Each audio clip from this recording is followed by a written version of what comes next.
They approached the 3 scab corpses, with only one of them even partially intact. Oh, well, that was easy. Devon muttered. Oh, you need to shut the hell up with your beta responses. Augusta snapped. Sloane used a foot to push the helmet off, revealing the oversized eyes and mandible. These things creep me out. She said. It almost looks human from the outside. Augusta knelt next to it and used his robotic secondary limbs to roll the body as he examined it. He noticed something and motioned to Tanis. Take a look at this, Augusta said.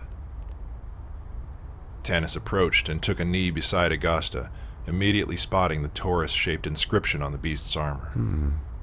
How odd, Tanis whispered. Well, I guess he likes donuts too. Augusta answered.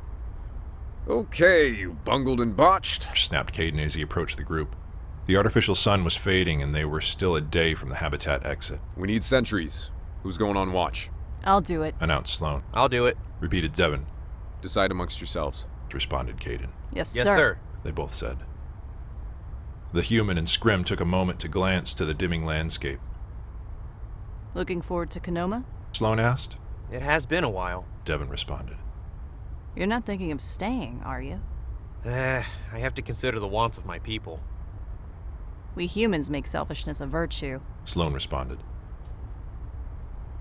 Sloane scanned the surroundings, halfway through her night shift. She peered through the night vision of her scope, turning the landscape into shades of gray. She alternated between snacking on a protein bar and adhering to her duty. As she looked back through the scope, something caught her attention. It was larger than most of the animals found in this habitat. Sloane zoomed in on the shape. Humanoid, it was standing atop a distant knoll. Further in, Sloane noted its frail, extremely thin physique. It almost looked like an Endolon, but there was something wrong about its proportions. Its arms were long, ending in equally stretched fingers. Its head was elongated and smooth. As it turned to face Sloane, she noticed a lack of eyes and an edge-to-edge grin of needle-like teeth. It looked back at Sloane and opened its arms. Sloane instinctually pulled the trigger. The blast immediately woke Devon, who quickly ran up to Sloane, weapon at the ready. Sloane fired again, though she lacked a target. It had moved, and Devon was frantically searching. Sloane! Sloane! Snapped Devon. By then, the rest of the squad had awoken. I saw it! I saw it! Shouted Sloane. Does one of you want to enlighten me? Snapped Caden as he marched from his tent. Katona was shooting. Devon reported. On edge, Sloane? Caden asked. I saw it! Blurted Sloane. What? Caden asked. Sloane whispered as if saying its name was akin to a curse. Thinner. She muttered. Caden grimaced. He's a stupid myth. Caden countered. Maybe it's that cult. Devon interjected. Those, what do you call them? Jackers. It wasn't someone dressed as him. Sloane snapped. It was him.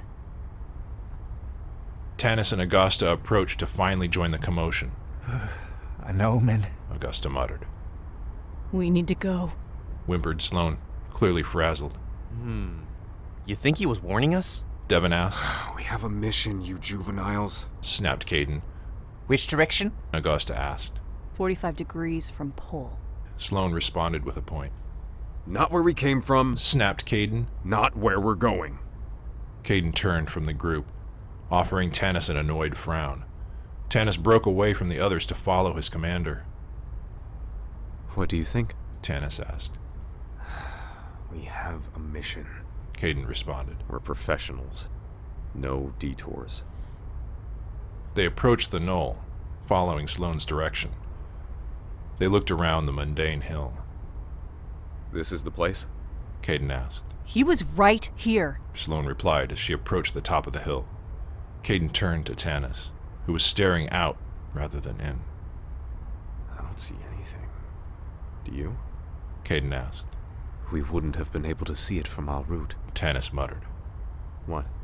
Caden asked. That. Tanis pointed to the valley below and the scattered rubble from a destroyed vehicle. Looks like the scabs took out a refugee caravan, He added. The group descended to the valley, aware that scabs could still be in the region. Augusta and Tanis were the first to reach the wreckage. It was once a colony carriage, the type of vehicle that blossoms into a residence in a matter of minutes. Only this one had been ruthlessly torn apart.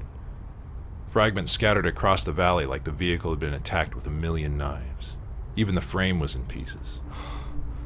They took everything. Tanis muttered.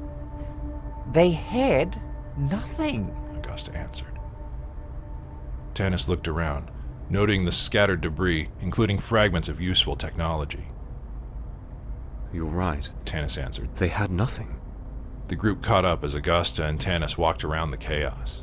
This wasn't scabs. How long? Caden asked. Looks to have been at least a day. Augusta started to push through a mound of rubble, the only significant mass remaining. Meaning they're nearby. Tanis answered. Do we hunt them down? Of course we do. Snapped Sloane. We got a survivor! Interjected Augusta. The group gathered around the heap as Augusta began clearing away the rubble, exposing the young girl. Augusta stepped back upon seeing her, a trace of familiarity hitting him. Tanis was struck by it as well, but didn't show it. Scabs never leave anyone behind. Tanis muttered. Caden leaned in and whispered. It's okay, child. Augusta gently coaxed her free from the rubble. Devin, do your magic. Caden barked. The scrim approached and knelt beside the girl. He opened his medical kit, removed the scanner, and began checking the health of the survivor.